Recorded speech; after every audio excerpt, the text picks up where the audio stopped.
Hey YouTube, Twitter, crypto NFT family, my name is Sam. Today I'm here to provide you guys with the first working, stable, sustainable, self-circulating, play-to-earn economic game model solution.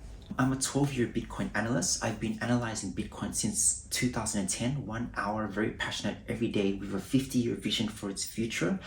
I wasn't able to invest because a year prior, I had a heart attack and just lots of heart complications along the way. I entered the NFT space about 1 year and 3 or 4 months ago, and since then I've been studying NFTs for 12 hours every single day. I'm extremely a huge believer, extremely passionate about it, and I believe in the 50-year vision of NFTs. To explain the method, it's going to be a 4-pronged approach, 4-pronged attack on the play-to-earn gaming model to explain to you guys how to solve it. The first part will be play to earn NFTs and art. If I had an AAA metaverse game or a play to earn game that's, a really high quality and is a good experience and very fun, I would hire a team of artists between 1 to 12 people, depending on how large it is, probably half a dozen or a dozen, depending on the size.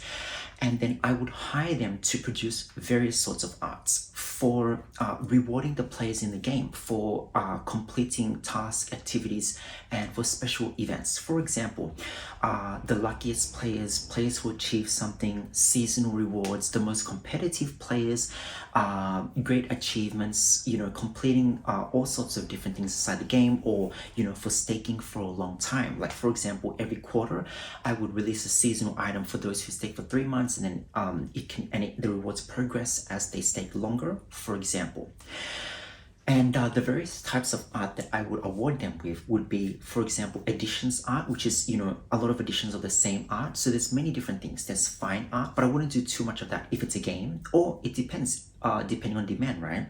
And wearables. I think wearables is going to be a big part of the upcoming metaverse age.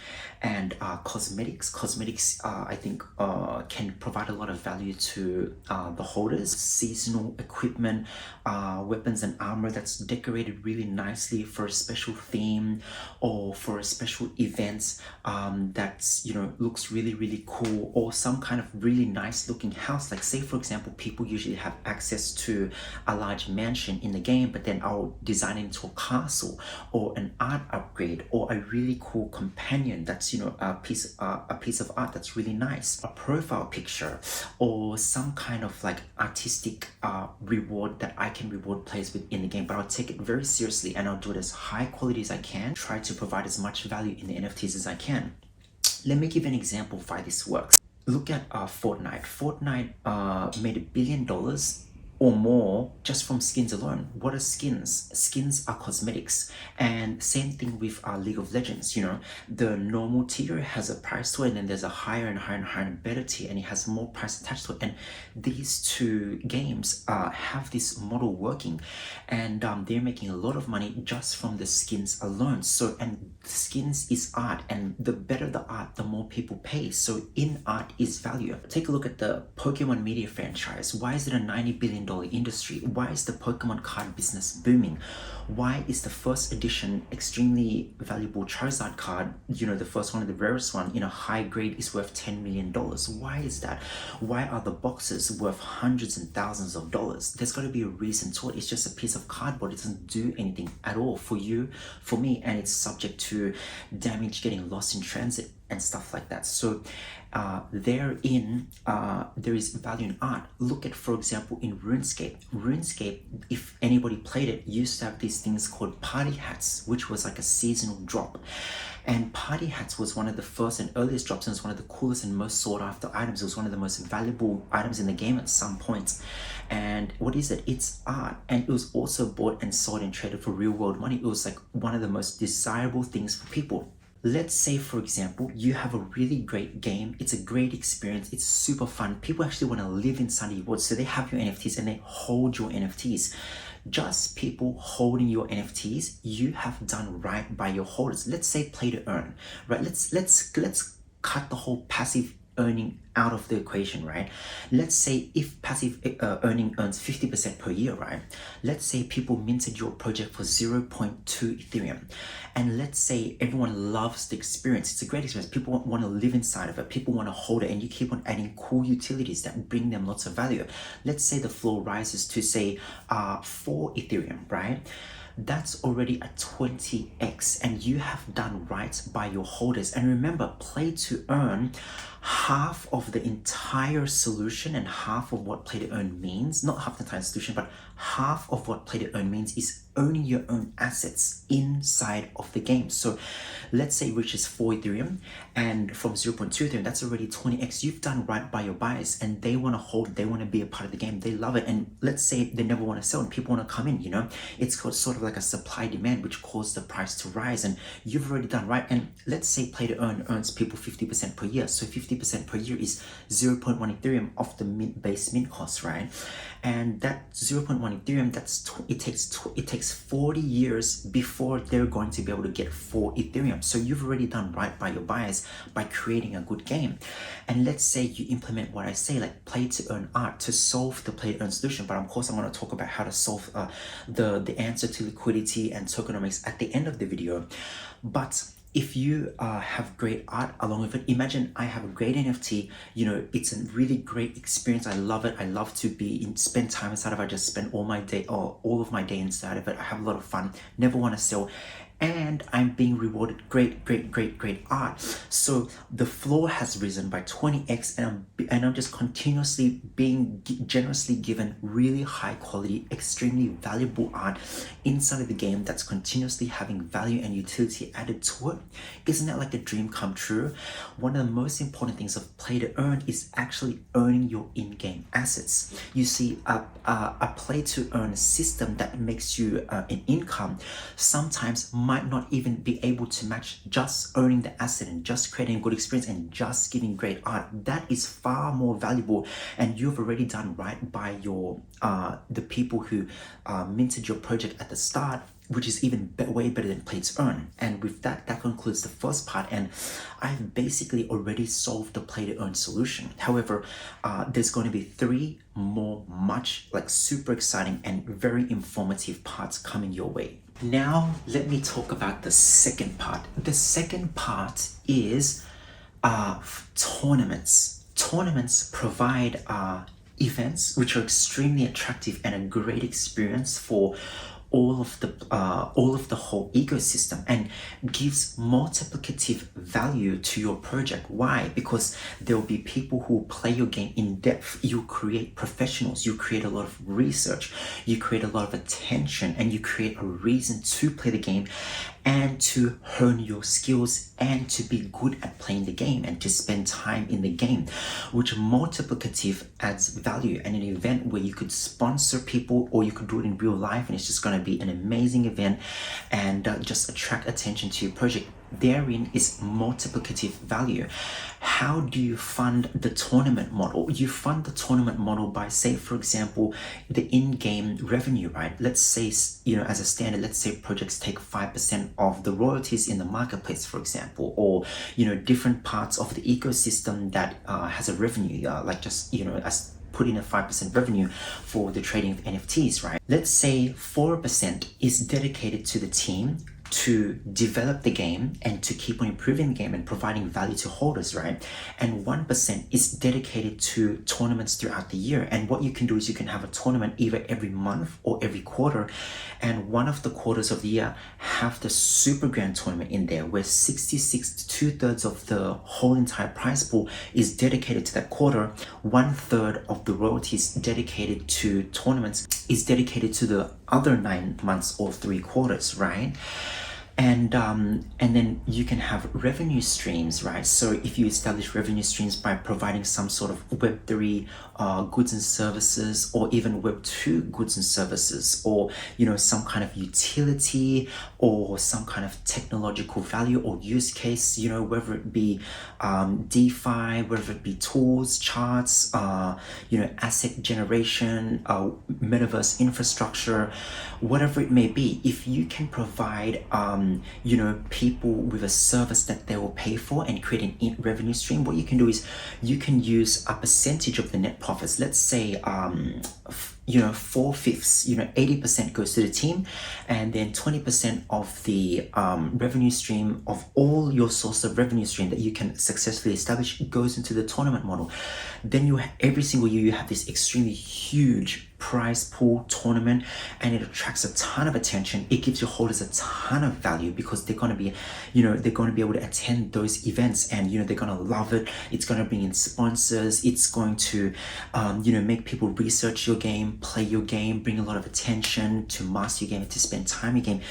The amount that is spended helps to facilitate play to earn in a stable, sustainable way. It's a good and a very sustainable and a healthy way to promote the economy, to market your product, and you might even make more money from sponsorship deals. You might even make way more money just from the revenue streams, just from, like, you know, different ways to make money during a tournament, and you know, marketing and stuff like that. So it's extremely sustainable and multiplicative in its purpose. So that was the second part.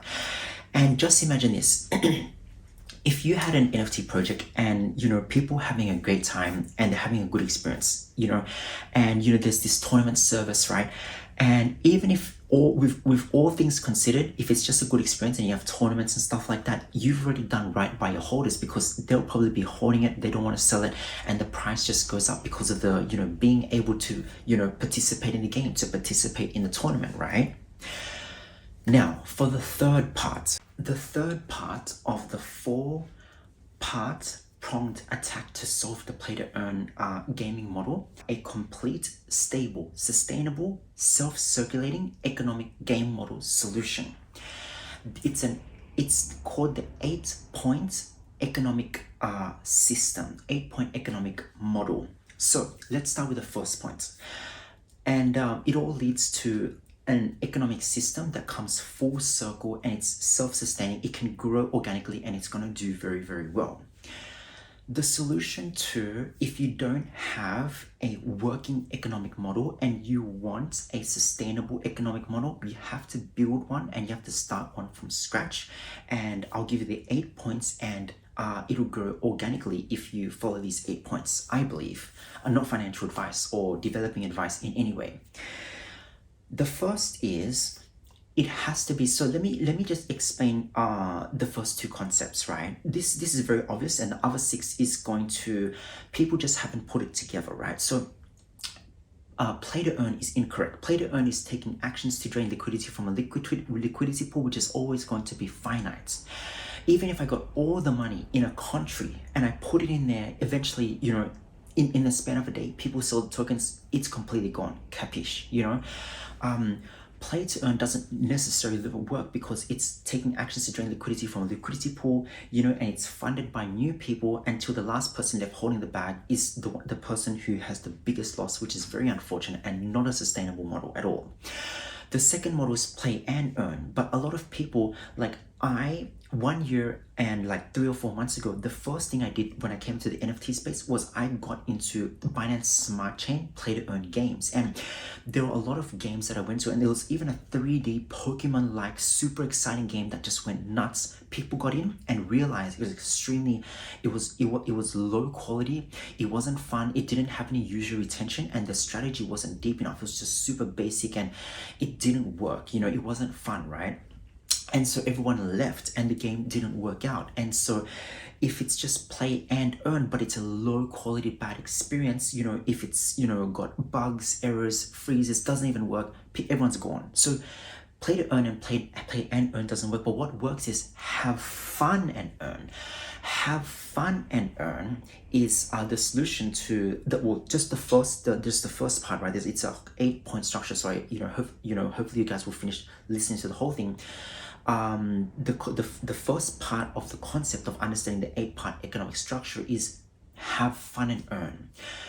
If it's very fun and it's high quality or it's scalable, then people will want to stay. That's the solution for the first part of the 8-point economic structure, but it's the concept of how to make a play-to-earn game work.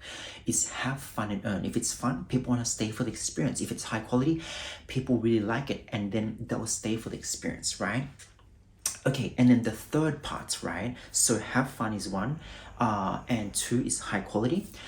Third is land. People need to be able to own the land to be able to participate in the economic model, in the economic structure. If you give people a world but they don't own any piece of the world, then it's not really, a real digital world with blockchain economy integrated into it, and it's not really an economic structure because people don't feel, it doesn't feel real if they don't own the actual land. The third part is mimicking the real world most bare and minimum important features.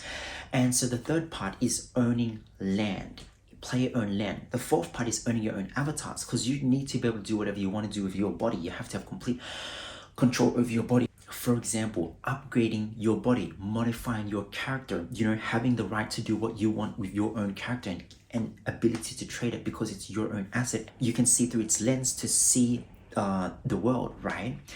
And so that's the four parts. The fifth part is harvestable resources with use cases.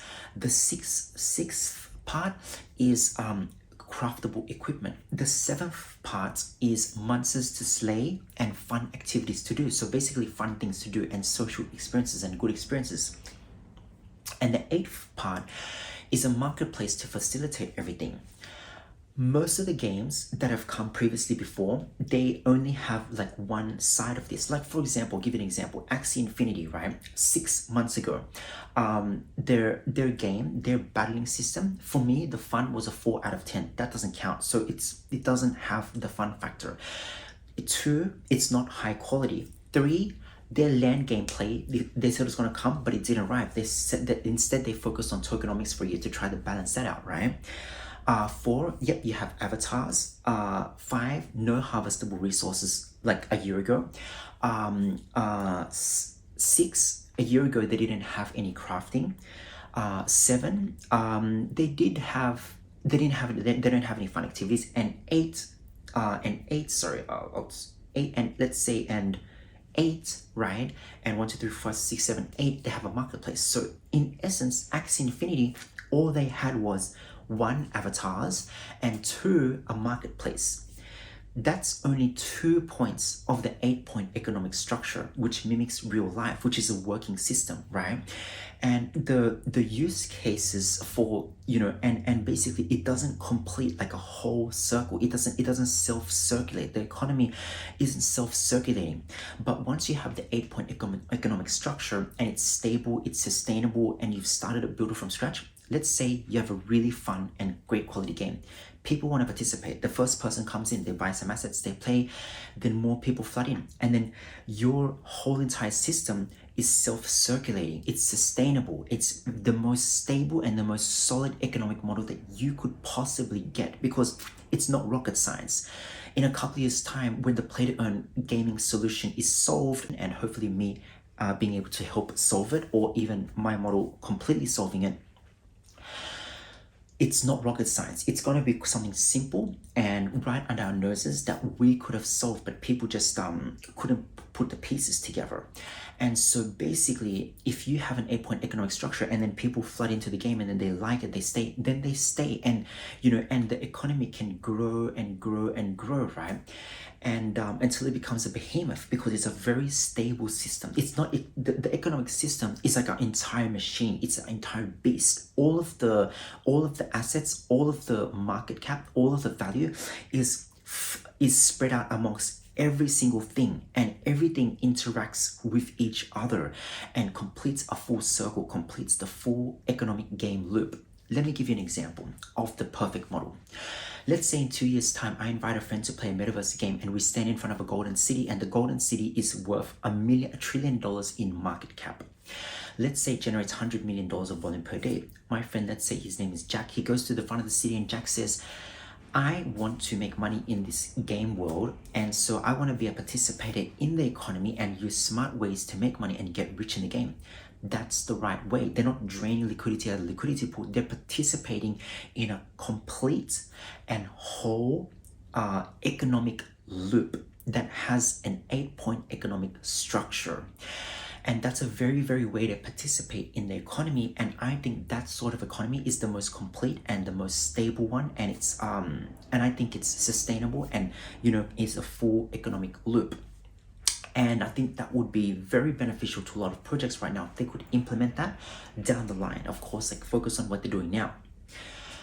Now, moving on to the fourth part, which is the most juiciest part. And now for the juiciest part, part 4, which involves tokens, tokenomics, how to solve the liquidity problem, how to make the tokens gain value, use cases, and an ecosystem to surround the tokens.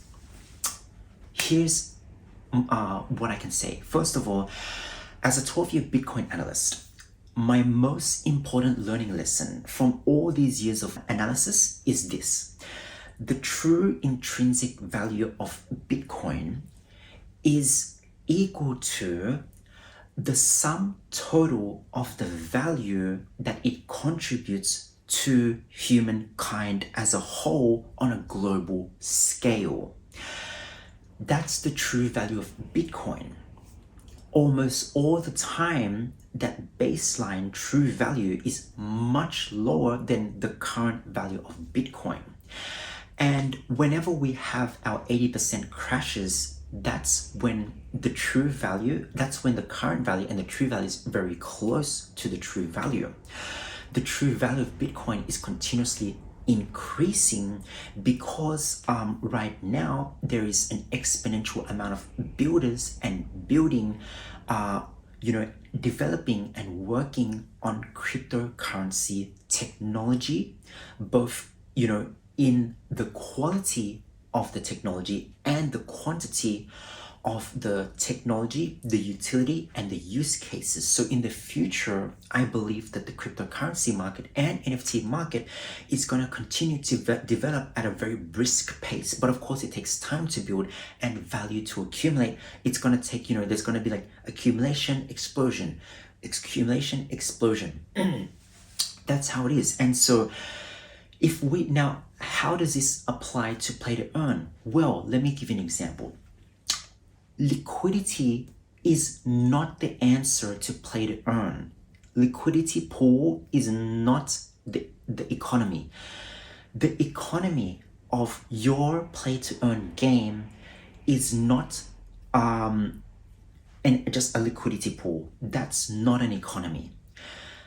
Look at our entire cryptocurrency market. Let's say that the entire cryptocurrency market had no technological value, had no use case and no utility, and I buffered the whole thing up with liquidity, right? What would happen? The next day, the entire market would collapse because people would sell and the liquidity would be instantly evaporated. That's why a liquidity system, you can't keep on feeding, a liquidity pool and then say that that's play to earn. That's not sustainable. That's going to run out. If I were to get all the money in a specific country and put it into a liquidity pool for people to play to earn, even if I got the money in an entire country, within a day that would vanish. Within a day that would vanish. And so liquidity pool is not the answer. The way you look at tokenomics is like this, in my opinion, from, taking, the analysis of 12 years of Bitcoin analysis into the play, but I don't know, it could be a completely different theory, but this is the way I will look at it, is this. Let's just say straight off the bat, we say the tokens are worth $0. It has zero value. The value of a token is the value someone is willing to pay for it, right? Let's just say there's only enough liquidity to facilitate trading, and so the price can grow and so the price can go down, and to facilitate large trades. Let's say there's just enough liquidity for people to trade and for the price to move up and the price to fluctuate and do whatever it wants to do, right? There's just the standard amount of liquidity that it has, right? That you put in, right? Not liquidity to fund play to earn. That's not how it works. So let's say we say that the tokens have a zero value, except that it has a little bit of liquidity just to trade, and it has zero value, right? The value of a tokens is equal to supply and demand, and the value of a token is whatever someone else is willing to pay for it. And so how you tackle tokenomics is this. You create use cases, you create demand, you create an entire ecosystem of use cases surrounding the token to give it use case, to give it demand, to give it value. Look, imagine we have the whole entire world. Let's say in this whole entire world, nobody existed. There's no buildings, there's no use cases, there's nothing we can do in this world, and there's just a pile of coin. And then let's just say there's just metal in the earth, right? Or a pile of coins. These pile of coins, you know, these metals and stuff, they have no value because they have no demand. They have no one to buy it. They have no use cases. Remember that. So what we do is we create an entire, and I'm going to give you a solution, so you hopefully you'll listen, because you're going to really get something important here. So what you do is you need to create use cases, create utility, and implement, you know, technology into it, and continue to progress the technology's quality and its quantity over time to create use cases and utility for the token. So the token contributes value to humankind as a whole, and thus it gains intrinsic value. And if you establish your entire ecosystem and everything you do in your game around that token, it's going to be it's going to be high in demand, and it's going to create value for the token with just enough liquidity to trade. And now that's where the third point comes in. Remember how I said that if you have a world, right, and there's no people, and there's no use cases, there's no utility, there's no assets, there's nothing, and there's just a pile of tokens, those tokens are useless because there's no one to buy them. There's no demand, there's no use cases, they're nothing. It's just a piece of metal in the earth. It does nothing. Same with in-game currency, you know. So that's where my third solution comes in. So if you get the 8-point economic structure, which I was talking about, has to be fun, high quality, has to have avatars, land, harvestable resources, crafting, monsters to slay, and or fun social activities, and a marketplace, and that goes full circle like an entire world which mimics the real world economic model. Bang, you put the token right in the middle, smack bang, of an entire metaverse, stable, sustainable, self-circulating ecosystem. What happens? Your token is based around the entirety of a metaverse world economy. An entire real digital world economy subsists and is nourished, and, you know, has a demand for that token. Not only that, but most economic systems were incomplete, but the one that I propose goes full circle. It's self-circulating. It's the most stable economic system. So the solution for the tokenomics problem for play to earn, and I've given solutions like tournament, you know, the tournament solution, and the art solution, right? And also just having economic loop perfected, right, which completes everything and provides an organic way of growth. Even if we didn't have the last one, you know, even if the tokens were just utility tokens, your entire play to earn system would have value, and it would work, you know, it would work to some extent, and probably really well as well. But if you have a token, you know, you say give it zero value, but then you add use cases to make it valuable. You base an entire world around it, not only metaverse world. So imagine this, your token has an entire world that demands it, and it goes full circle in a complete economic loop, and it goes full circle in an economic loop, and it's self-circulating within itself. Not only that, but your tokens, you continue to give it use cases, you continue to build its utility, you continue to advance the technological utility and value, and advance the technology in quantity, not only just more use case, but in quality as well over time. Then you provide a lot of demand and a lot of use cases, and you can build the intrinsic value of your token to make it valuable, right? So it's not buffered by a liquidity pool, because that's not a sustainable solution, right? And so Imagine that you have a whole world around it, and not only a whole entire world. Let's say you do goods and services that requires your token, like for example DeFi aspects, right? And you get even more revenue stream, right? Ways to use your tokens, burn the tokens, Web3 technology integrations, right? Tools, this that, and just lots of goods and services and Web3 utility and Web2 utility, and you integrate that and you make it revolve around an entire ecosystem and the world economy. My friend, you've solved the play to earn solution, because it's just so much demand and there's a complete world around it. And our money only has value because there's people in the world, one, use cases, two, demand, and people willing to pay a price for the token, and utility, and assets all over the world that completes a cycle in an economic model, and it's self-circulating. And that's it. That's my four-pronged approach to attack and solve the play to earn solution. And I don't mean to say better than anybody, but I think this is probably the most complete and thorough solution in the whole entire world at the moment. This is just like 4%. 1, 2, 3, 4 parts. That's literally 4% of my entire knowledge bank. And this is able to solve a solution that's been plaguing the entire Web3 space. And with this, my intention is to provide as much value to the space as possible. So I really, really hope you guys can share it, you guys can like it, you guys can subscribe. And if you truly care about the Web3 space, if you're passionate about it and you wish the best for it and you want your games to do well, please bring it to your founders.